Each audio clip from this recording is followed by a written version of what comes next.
Hello, review today. Yeah, as you can see, it's a Code Vein 2. It's a word for me because the first part, I mean, right? Because it let's let's start from the beginning. Code Wayne worked for me because it changed my mind. I could chase a build, hate it, rebuild it, and still I feel like the game wanted me to experiment. It was just like Souls but with anime. It was system driving action RPG that stayed fun even when it got messy. Code Wayne 2 goes after something bigger, a wide world, two timelines, and a structure that ask a bit more variation and a different approach than just going on in straight line. When it all clicks, it is the most interesting this series has ever been. When it doesn't, you just start noticing the sharp edges. I wish they did a couple of things differently, so they jump in. Code Lane 2 sends you back to the same place more than once. Early on, the mostly feel practical, but after a while, the repetition starts to do something else. You begin to recognize locations as moment in a longer timeline. You remember what stood before there. You notice what's missing now. There's was a game quietly lands its better story beats. Walking throughout the space you already seen in a different state gives context without the explanation. A room that once felt busy later feels abandoned. A location that used to function is now just a part of the landscape. I do appreciate this approach, although the story starts off too slow and there's way much to explanation going on.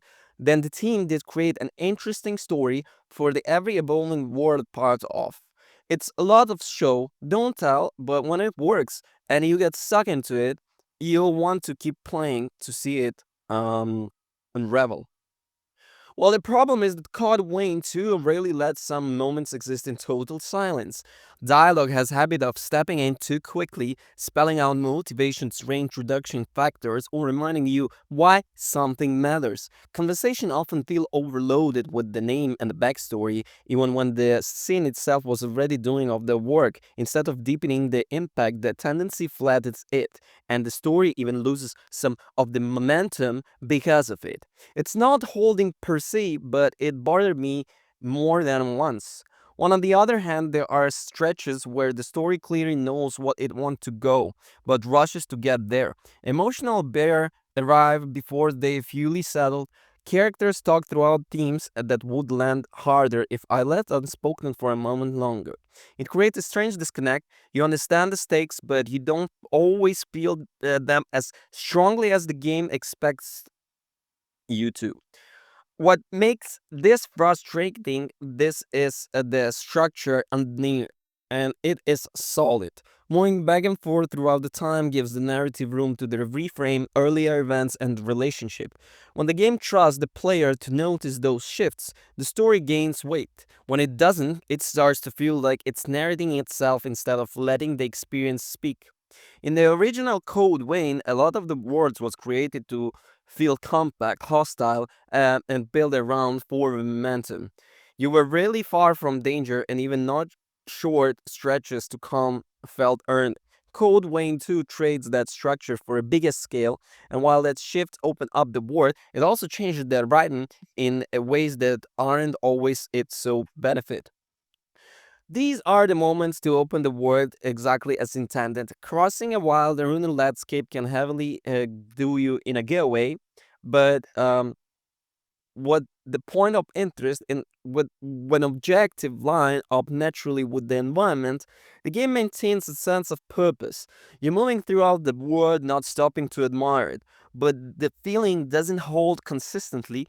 Too often, large stretches exist mainly as connective tissue between the key moments and the important encounters. The game asks you to spend the time traveling without giving that travel enough tension or discover to justify it. In the general that lives on pressure and pacing, that absence is noticeable. It is one of the moments where the progress you're making is forcefully slowed down because it just takes some time to travel to the new location. I'm okay with slowing down in a Souls-like game, especially when I need to grind a bit more in order to defeat the harder enemies, but slowing down because I need to travel in the open world isn't something I really appreciate. Navigation also adds to that friction. I don't mind being disoriented when the word itself invites exploration and when getting lost leads to surprise for the new angles. Here, confusion often comes from the unclear communication rather than the design intent. Objectives that appear reachable but aren't, paths that look viable until they absolutely aren't. And vertically, it isn't always redoable on the map. All contribute to a sense of busy work. It never fully derails the experience, but it does wear on. Instead of hiding the tension and immersion, movement across the board can start to feel like another task. And over the time, this kind of travel dulls the urgency that Code Vein 2 story and the combat are trying to build. While combat is pretty solid, combat in Cold Vein 2 makes its intentions clear fairly early on. If you want to access the stronger moves, you have to stay involved. Hanging back 2 drives things up quickly, while reckless aggression usually ends up as a bad lead. Most fights push you towards the same tension, stay close enough to drain you and keep you at open tensions, but so close that you lose control of the space. The drain and span loop keeps the second nature after a while. I'd step in. I look for an opening and a jail drain, the tool that lets you sift on blood to fuel your abilities, spam what I gain on the burst of attack, then back off before things trip too far. When I missed mid that flow, draining too late, spending too much at once, fights fell apart fast.